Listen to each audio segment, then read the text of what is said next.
Alright guys, I've watched The Housemaid. I know, loads of people are probably like, why did you watch The Housemaid? Look, Sydney Sweeney's in it. Okay, Sydney Sweeney's in it. But also, loads of people are discussing it. Loads of people are talking about it.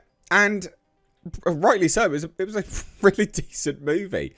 I know, shocking. I liked this movie. But it was, all in all, very, very well executed. Which is mad, considering it was directed by Paul Feig, the guy who did Ghostbusters 2016. Which is mental to me. But it was brilliant. I've got to say, it was actually really good. And Sydney Sweeney's been doing a really good job of choosing these particular roles to kind of break free from the norm. Or well, not the norm. What she's been running the risk of pigeonholed into, right? She obviously rose up through the ranks of Euphoria. And, you know, she's known for obviously two great assets that she has. But to not be typecast, you've got to actually do some roles which, yeah, sure, can prey a little bit. You utilise those assets, but also be more so than that. You know, actually have some acting chops on display. And I think she's done a really good job of that. The last few years specifically. She did, what was it, Anyone But You? No, was it Anyone But You? Comedy rom-com with Glenn Powell. And then did that, I think it was Immaculate, where she played that nun.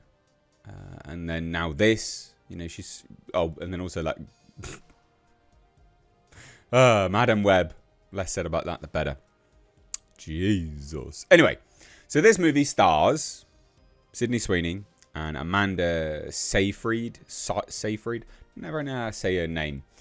And then also an actor which I've never seen before, Brandon Sklenner. Who plays Amanda Seyfried's Nina's. That's her character that she plays. Her husband. And basically the story is, because this is an adaptation from a book, which in fairness is probably why it is good, even though Paul Feig directed it, right? Because it's an adaptation from a book.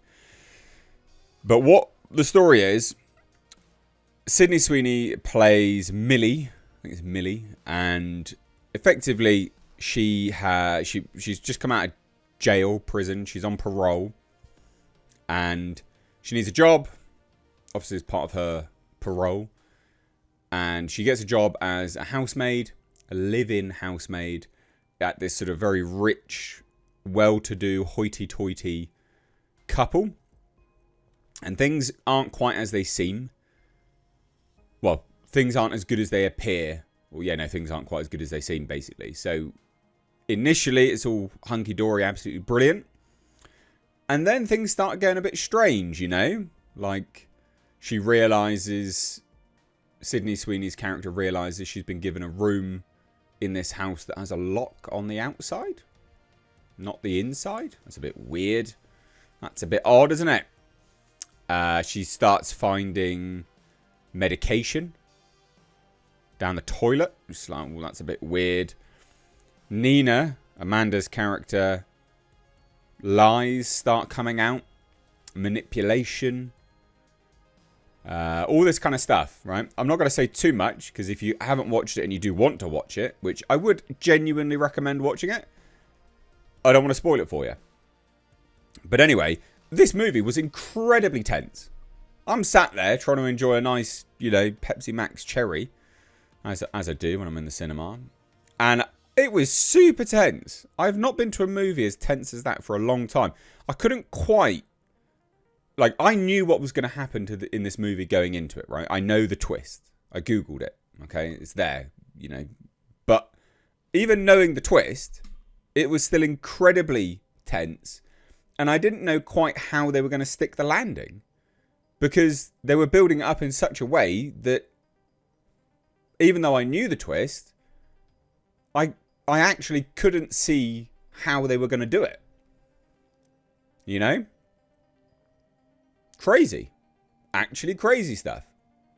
But the way they did it was brilliant. It's a great movie. Well worth checking out. You know, it's got good cinematography. Good locations, good acting from everyone involved. Amanda does a bang-up job playing this sort of, I don't know, trophy wife that's having a psychotic break. She does a great job. And Sydney Sweeney, you know, did a really good job in this as well. She is not the best actor in the world, right? She's not. But she is doing a good job of getting out of her typecasting roles. And I think that's really commendable. And she's doing a really good job of finding films to personally produce herself as well. I don't know if this was one of them. I think it was, if I remember rightly. But this is done so well. A tiny budget. You know, these movies. This movie was not done on a high budget at all. $35 million, which is nothing really. That's not a, you know, it's not a big budget movie, and I mean it's blowing up. It's doing really, really well at the box office. It's doing really well at the box office, and I can understand why. You know, it's not a bad movie. I mean, this movie's already made north of like $150 million for a $35 million budget. This is one of those films that, you know, this is like a mid-tier film, you know. It's a low-budget movie, considered now. A mid-tier to low budget. But this is one of those films that we should have a lot of, and yet we haven't had. Right? You know, these kind of films used to be a dime a dozen, and they used to keep the box office afloat. And the studios afloat as well, rather than these big $200 million budgeted films, which is just madness. But it's a strong recommendation from me. I had a really good time with it. Like, actually, genuinely had a good time with it. It's very tense. The music's quite good. The cinematography is quite good. The acting, again, the acting from that chap, Brandon, was solid. Bloody brilliant acting. And one to watch. I've never even heard of him before. I don't even know what he's been in before this. Not a lot of stuff. Like, well, a lot of things, but not things that are, you know, massively well known. You know, I'm looking at it now. He's in Yellowstone, which is, you know, is well known, obviously, but not a lot of big budget films by the looks of things. But he's one to watch. He's actually a really good actor. Genuinely, very, very good actor. So yeah, huge recommendation. It's a good film, and I know, like, you look at it and you go, "It's a chick flick." Well, one, any guy going, I'm not going to go watch Sydney Sweeney. She gets her assets out as well. I'm not going to go watch that because it's a chick flick. It's not a chick flick. It's actually not a chick flick. You know, it's a tense thriller, I guess you could call it. It's really good. Strong recommendation. It's a very, very good film. And again, Paul Feig, I mean, you're a terrible director, but you did well there. You did well with this, for sure.